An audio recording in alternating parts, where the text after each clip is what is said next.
Okay then students, मैं आपको थोड़ा लेट हो गया लेक्चर में क्योंकि कुछ बहुत ज़रूरी था। हमारे यूनिवर्सिटी के एग्ज़ाम्स के रिगार्डिंग कुछ चल रहा था, कैंसिल करवाने के रिगार्डिंग। तो आज हम जो टॉपिक करेंगे दैट इज़ ऑस्मोटिक प्रेशर, जो कि अगली कोलिगेटिव प्रॉपर्टी है। ठीक है, तो मैं आपको सेंड कर दूंगा। इसके नोट्स भी आप साथ साथ में बनाते जाइए। जैसे कि आपको बताया था मैंने, 4 कोलिगेटिव प्रॉपर्टीज़ हैं, तो लास्ट यही कोलिगेटिव प्रॉपर्टी रह गई थी, जो कि है ऑस्मोटिक प्रेशर। क्या है? Osmotic pressure. So osmotic pressure बहुत इंपॉर्टेंट है। अगर आप अपनी डेली लाइफ में भी देखते हैं तो उसका यूज होता है। ठीक है, तो ऑस्मोटिक प्रेशर को पाई से डिनोट किया जाता है, जो आपके सामने लिखा हुआ है पाई। अब इसको हम कहते हैं semi permeable membrane. Osmotic pressure को समझने के लिए सबसे पहले एक टर्म को समझना जरूरी है, सेमी परमिएबल मेम्ब्रेन को। सेमी परमिएबल मेम्ब्रेन क्या रहती है? सेमी मतलब कुछ आधा, परमिएबल मतलब कुछ परमिशन मिलनी, किसके अंदर से? मेम्ब्रेन के अंदर से, है ना। मतलब किसी मेम्ब्रेन के अंदर से किसी कुछ कुछ सारी चीज को नहीं, सेमी सेमी मतलब किसी आधी चीज को परमिशन मिलनी निकलने के लिए, उसको हम कहेंगे सेमी परमिएबल मेम्ब्रेन। ठीक है, तो एक्चुअली जो परमिशन मिलती है वो जनरली सॉल्वेंट को मिलती है। हम सॉल्यूशन की बात करेंगे तो दो चीजें आती है उसके अंदर, सॉल्यूट एंड सॉल्वेंट। तो सॉल्वेंट जो है उसको परमिशन मिलती है to go through the membrane. Which membrane? Semi permeable membrane. तो नाम ही हमें क्लैरिटी दे देता है कि सॉल्वेंट जो है वो उसको परमिशन मिलेगी कुछ कुछ सॉल्वेंट को, कि वो निकल जाए। अब जैसे कि आप अपनी चाय को छनते हो, ठीक है, चाय में से पत्ती जो है वो वहीं पे रह जाती है, बट जो टी है, जो पत्ती है वहीं पे रह जाती है, बट जो आपके पास लिक्विड मटेरियल होता है वो नीचे चले जाता है। आपने और कुछ डाला हुआ है, कुछ अदरक डाला है, कुछ डाला है, या फिर कुछ भी डाला है, कुछ मटेरियल डाला हुआ है, उस वो भी शायद अगर उसके पार्टिकल्स का साइज, उसकी छन्नी, वो जो मतलब छन्नी के जो उसके होल्स हैं उससे बड़ा हो तो वहीं रह जाएंगे। अगर उस होल से साइज छोटा हो तो वो अंदर चले जाएंगे। तो यही यहाँ पे होता है सेमी परमिएबल मेम्ब्रेन में भी, कि अगर सॉल्यूशन की बात करें तो सॉल्यूट के साइजेस जो है एज कम्पेयर टू सॉल्वेंट बड़ा होता है। क्योंकि हम सॉल्यूट कैसे यूज करते हैं? चीनी डाल दो पानी के अंदर, चीनी डाल दो तो चीनी क्या है? वो सोल्यूट है, तो उसके पार्टिकल तो बड़े ही है ना। पानी के पार्टिकल्स तो बहुत छोटे हैं अगर मैं मॉलिक्यूल्स की बात करूं एज कम्पेयर टू चीनी के। अगर एक पार्टिकल ले लूं, ठीक है, एक पार्टिकल नहीं, एक एक चीनी का दाना ले लो, वो तो बड़ा ही रहेगा ना। तो ये चीज याद रखनी है आपने कि साइज जो है सॉल्वेंट का थोड़ा कम होता है एज कम्पेयर टू सोल्यूट। तो यहाँ पे देखो, आपके डायग्राम से समझाया हुआ है हमने। जैसे कि डायग्राम में आपको दिख रहा है कि एक हम कंटेनर लेंगे जिसके अंदर हम लिक्विड भर देंगे। अभी लिक्विड नहीं भरना है, चलो रुको, कंटेनर लो और कंटेनर के बीचों बीच यहाँ पे सेमी परमिएबल मेम्ब्रेन लगा दो। सो सब जब आप सेमी परमिएबल मेम्ब्रेन यहाँ पे लगाओगे तो इस साइड आपको सॉल्यूशन जो है, सॉल्वेंट जो है वो डालना है। क्लियर? हाई कंसेंट्रेशन वाला कोई सॉल्वेंट डाल दो और यहाँ पे आप लो कंसेंट्रेशन वाला कोई सॉल्वेंट डाल दो। आप चाहे लो कंसेंट्रेशन वाला सॉल्वेंट डालो, आप चाहे आप सॉल्यूशन डालो, या फिर आपको पहले अब मैं समझा देता हूँ, यहाँ पे लो कंसेंट्रेशन का सॉल्वेंट ही डाला हुआ है और इधर से इस साइड क्या है? हाई कंसेंट्रेशन का सॉल्वेंट है। अब आपको जैसे पता है कि टेम्परेचर, जब यहाँ की बात ना करते हुए मैं आपको एग्जांपल देता हूँ आपको एक, कि अगर आप टेम्परेचर की बात करते हो तो टेम्परेचर हाई, ज्यादा हीट वाली जगह से कम हीट वाली जगह पे ट्रेवल करता है ना। ये जो हीट एनर्जी होती है ज्यादा टेम्परेचर से कम टेम्परेचर पे ट्रेवल करती है ना। ये आपको पता ही होगा। इसी तरह से पोटेंशियल भी जो होता है, higher potential to lower potential travel करता है। सिमिलरली यहाँ पे भी मैं आपको बताना चाहूँ तो हाई कंसंट्रेशन सॉल्यूशन से लो कंसंट्रेशन सॉल्यूशन में कोई भी चीज जा सकती है थ्रू सेमी परमिएबल मेम्ब्रेन। सो सेमी परमिएबल मेम्ब्रेन से हाई कंसंट्रेशन सॉल्वेंट से लो कंसंट्रेशन सॉल्वेंट के अंदर वो जो है फ्लो उसका हो जाएगा, उस सॉल्वेंट का जो उसके अंदर है। आप कुछ भी डाल दो, आप प्योर डाल दो, H2O डाल दो, H2O वाटर डाल दो, पानी डाल दो प्योर, ठीक है, हाई कंसंट्रेशन का। तो अब क्या होगा, यहां से दूसरी साइड जाएगा, इस साइड से दूसरी साइड जाएगा। जैसे देखो यहाँ पे एग्जांपल दी हुई है, यहाँ से एक पत्थर फेंका, कुछ बॉल फेंकी, तो ऊपर से वो कहाँ जाएगा, नीचे ही जाएगा। तो अगर इधर भी अगर हाई कंसंट्रेशन है, तो यहाँ से जो लिक्विड है वो किस तरफ जाएगा, लो कंसंट्रेशन सॉल्यूशन की तरफ, सॉल्वेंट की तरफ जाता रहेगा। उस पेम्ब्रेन से होता हुआ, उससे होता हुआ, मतलब उसके पार्टिकल भी छोटे ही होने चाहिए। तो इसके बाद मैं आपको अगर बताऊं, so we have second slide। तो देखिए अब बात आ जाती है एक टर्म की जो मैं अभी समझाऊंगा। अब क्या करो, अब एक काम करो, अब जब हाई कंसंट्रेशन सॉल्यूशन से कुछ अमाउंट सॉल्वेंट का दूसरी साइड चले जाएगा, तो इसका मतलब इसके पास जो है कुछ वॉल्यूम कम हो जाएगी। इस तरह से हमने मिटा दिया, थोड़ी वॉल्यूम कम हो गई, और दूसरी तरफ वॉल्यूम जो है वो थोड़ी बढ़ जाएगी, ऊपर को बढ़ जाएगी। सो ऐसा होता रहेगा, ऐसा जाता रहेगा उधर, और इसकी वॉल्यूम बढ़ती रहेगी, बढ़ती रहेगी, बढ़ती रहेगी। तो इस प्रोसेस को हम ऑस्मोसिस कहते हैं। Solvent flow from higher concentration to lower concentration by mean of SPM, मतलब semi permeable membrane, naturally. Natural process है, यहाँ पे हमने कोई धक्का नहीं लगाया, कोई फोर्स नहीं लगाई, कुछ भी नहीं किया। जस्ट क्या हुआ, सेमी परमिएबल मेम्ब्रेन रखा और देखा कि क्या हुआ। हुआ क्या कि हायर कंसंट्रेशन से लोअर कंसंट्रेशन में फ्लो हो गया। This process is called osmosis. So this process is called osmosis, which is very important. आपको समझ लेना है कि osmosis समझ आ गया तो आप आरओ बना सकते हो आपके घरों में जो लगे हुए हैं, जो आपके पास आरओ है, मतलब पानी को जो साफ करते हैं, वो बना सकते हो, अगर आपको ऑस्मोसिस के बारे में अच्छी तरह से पता चले।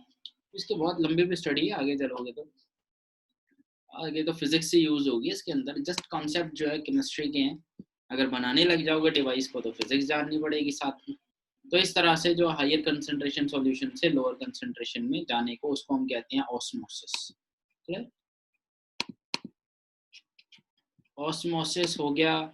उसके बाद अब हम एक काम करेंगे, हमने यहाँ से एक पिस्टन लगा दिया, मतलब कि यहाँ से जो फ्लो कर रहा था, देखो यहाँ से फ्लो जा रहा था इस साइड, ठीक है। हम मैं ऐसा कुछ करूं कि ये जो फ्लो होना बंद हो जाए, मतलब मैं ऐसा कुछ करूं कि हाई कंसंट्रेशन सॉल्वेंट से जो लिक्विड ट्रेवल कर रहा था लो कंसंट्रेशन सॉल्वेंट की तरफ, वो ना हो, वो बंद हो जाए, वो स्टॉप हो जाए। उसको करने के लिए मुझे एक काम करना पड़ेगा, मुझे ना इस साइड यहाँ पे एक पिस्टन लगाना पड़ेगा जो कि प्रेशर देगा लिक्विड को। तो मतलब मैं क्या करूंगा, मैं ना इसका प्रेशर धीरे धीरे बढ़ा ही जाऊंगा। मान लो कि अभी भी जो लिक्विड है वो इधर आ रहा है, तो मतलब मेरा प्रेशर कम है, तो मैं और प्रेशर बढ़ाऊंगा, और प्रेशर बढ़ाऊंगा, ताकि मैं इतना प्रेशर बढ़ा दूं कि यहाँ से लिक्विड आ ही ना पाए। मतलब इसके मॉलिक्यूल्स को धक्का मार के उसी साइड रहने दे, उसको प्रेशर लगा के उसी साइड रहने दे, ताकि वो प्रेशर जो है वो ज्यादा ना हो जाए। सो जब जब क्या जब प्रेशर लगाने से इस सॉल्वेंट का मोशन या सॉल्वेंट का फ्लो सेमी परमिएबल मेम्ब्रेन से रुक जाए, उस प्रेशर को कहते हैं ऑस्मोसिस, ऑस्मोटिक प्रेशर। ठीक है, क्या कहते हैं हम उसको, ऑस्मोटिक प्रेशर कहते हैं। The that applied so that osmosis process stops। Osmosis जो अभी हमने पीछे पढ़ा प्रोसेस, वो रुक जाए, उस प्रेशर को हम कहेंगे osmotic pressure. So which is denoted by pi. Osmotic pressure को हम पाई से डिनोट करते हैं। क्लियर हो गया ये भी? ओके, देन आगे बढ़ जाते हैं। तो ऑस्मोटिक प्रेशर जानने के बाद हमें पता चल गया कि वो हम प्रेशर लगाएंगे इस पिस्टन से कि वो हमारा फ्लो जो है वहां से रुक जाए, तो उसको हम कहेंगे ऑस्मोटिक प्रेशर। अब हम कुछ कंडीशंस को जान लेते हैं। अब देखो, हाँ, अब मान लीजिए कि ऑस्मोटिक प्रेशर से भी ज्यादा मैं प्रेशर बढ़ा दूं, मतलब इस पिस्टन का प्रेशर और ज्यादा बढ़ा दूं, ठीक है, इस पिस्टन का प्रेशर मैं और ज्यादा बढ़ाऊंगा, और इस साइड सॉल्यूशन डाला हुआ है, मतलब थोड़ा बहुत सॉल्वेंट डाला है, ये जो छोटे छोटे आपको दिख रहे हैं ना मॉलिक्यूल से, ये सॉल्वेंट को डिनोट कर रहे हैं, और लाइन ये जो है, सॉरी, ये सॉल्यूट को, ये सॉल्यूट को डिनोट कर रहे हैं, जो लाइन से है वो सॉल्वेंट को, मतलब सॉल्वेंट ज्यादा क्वांटिटी में है। सॉल्यूट तो जाएगा ही नहीं इधर उधर, जो जाता है वो छोटे मॉलिक्यूल ही जाएंगे, दैट इज सॉल्वेंट। तो एक कंडीशन ले ली मैंने कि प्रेशर जो है ऑस्मोटिक प्रेशर से भी ज्यादा हो जाए, यहाँ से जो प्रेशर लगाया गया है वो ऑस्मोटिक प्रेशर से भी ज्यादा हो जाए, तब क्या होगा, तब काम उल्टा होने लग जाएगा। तब मतलब देखो, ये पहले केस को समझो, पहले केस को समझ गए, ये भी केस समझ आ जाएगा। पहले केस में हायर कंसंट्रेशन सॉल्यूशन से लोअर कंसंट्रेशन सॉल्यूशन में क्यों आ रहा था, क्योंकि इसका प्रेशर ज्यादा था, ये प्रेशर लगा रहा था और वो इस मेम्ब्रेन में से पास करी जा रहा है। अब उल्टा काम है, अब प्रेशर इसका ज्यादा है, वो जबरदस्ती वाला काम है। अब जो हम कर रहे हैं वो नेचुरल प्रोसेस नहीं होगा, ये जबरदस्ती कर रहे हैं, हम प्रेशर ज्यादा लगा रहे हैं, तो मतलब यहाँ से जो प्रेशर लगेगा वो ज्यादा होगा और यहाँ से उल्टा फ्लो करना शुरू कर देगा हायर कंसंट्रेशन की तरफ, मतलब लोअर कंसंट्रेशन से हायर कंसंट्रेशन की तरफ जो लिक्विड का फ्लो होना शुरू हो जाएगा। उसको नाम दिया गया है रिवर्स ऑस्मोसिस, उल्टा ऑस्मोसिस का उल्टा, रिवर्स ऑस्मोसिस। जो आपके घरों में RO लगे ना, RO का पानी पीते हो आप, RO का मतलब होता है रिवर्स ऑस्मोसिस। तो इसका मतलब आपके घरों में जो पानी साफ करने वाली मशीनें लगी हैं वो ये कॉन्सेप्ट को यूज करते हैं, प्रेशर लगाते हैं, प्रेशर उसके अंदर प्रेशर जनरेटर मतलब वो लगा होता है डिवाइस, आप खोल के चाहे देख लो, गोल गोल से लगे हैं काफी कुछ वहाँ पे, वहाँ एक मोटर होती है, वो सब उसका प्रोसेस के अंदर ही आता है। सब फिजिक्स समझनी पड़ेगी, मैंने आपको बोला है, सो उसके लिए हम अलग से लेक्चर लगा लेंगे फिजिक्स का, ठीक है, अगर किसी ने समझनी है तो उसके बारे में। So P is greater than pi, so reverse osmosis will occur. Then solvent from lower concentration to higher concentration is called reverse osmosis. अब आप जानते हो बहुत ही फेमस हमारी लॉ, गैसेस लॉ जो है, PV is equals to nRT। जब मैं बात कर रहा हूँ यहाँ पे ऑस्मोसिस की, तो मैं P की जगह यहाँ पे पाई ले लूंगा, कोई प्रॉब्लम नहीं है। पाई वो वाला मत समझ लेना कि 3.14 या 22/7 वाला पाई मत समझ लेना। This pi is just denotation for osmosis, osmotic pressure. So pi V is equals to nRT। थोड़ा सा रिलेशन बताऊंगा मैं, खत्म हो गया ये। पाई क्या आ जाएगा, N/V/RT। अब याद करो N/V क्या होता है, N क्या है ऊपर, N है नंबर ऑफ मोल्स, है ना, और नीचे V क्या है, वॉल्यूम। मोल्स बाय वॉल्यूम क्या होता है, moles, number of moles by volume क्या होता है वो, मोलैरिटी, कंसंट्रेशन टर्म ने किया हुआ है, number of moles divided by volume, that is called molarity. और मोलैरिटी इज अ कंसंट्रेशन, सी से डिनोट कर दिया, मतलब N/V को मैं लिख सकता हूँ C। So this is the final equation for reverse osmosis या ऑस्मोसिस प्रोसेस के लिए कह दो कि आपके पास जो थ्योरेटिकल इक्वेशन आती है वो pi is equal to CRT आती है। It is very famous law और ये बड़ा ही इम्पोर्टेंट है, अगर आप कुछ एक्स्ट्रा अगर पढ़ना चाहते हो इसके बारे में, और भी पढ़ना चाहते हो, बड़ा इंटरेस्टिंग टॉपिक है अगर और ज़्यादा इसके बारे में पढ़ना चाहते हो, क्योंकि पानी को रोक देना, उल्टी डायरेक्शन में फ्लो करा देना किसी जबरदस्ती प्रेशर वाले काम से, तो जब जबरदस्ती चीज़ें होती हैं वो तो उसमें तो ह्यूमन माइंड ही यूज़ किया जा सकता है, थोड़ा बहुत ही कर सकते हैं हम, हमारे पास है ही नहीं इतना माइंड। तो अभी तक तो हम जितना करते आ रहे हैं कर रहे हैं। तो देखो अभी तक हमने 4 हमने कर ली है टोटल कोलिगेटिव प्रॉपर्टीज में। पहली colligative property relative lowering of vapour pressure किया हमने, डेल्टा P/P(A0), जिसको हमने जाना कि वो XB के इक्वल होता है। उसमें कोई डाउट है पूछ लेना मुझे बाद में। फिर जाना हमने एलिवेशन इन बॉइलिंग पॉइंट, फिर depression in freezing point, and then last में आज हमने जाना जो कि ऑस्मोटिक प्रेशर है। अब एक चीज यहाँ पे याद रख लेना, यहाँ पे राइट साइड में लिखा हुआ है डिसोसिएशन और एसोसिएशन यहाँ पे नहीं होनी चाहिए।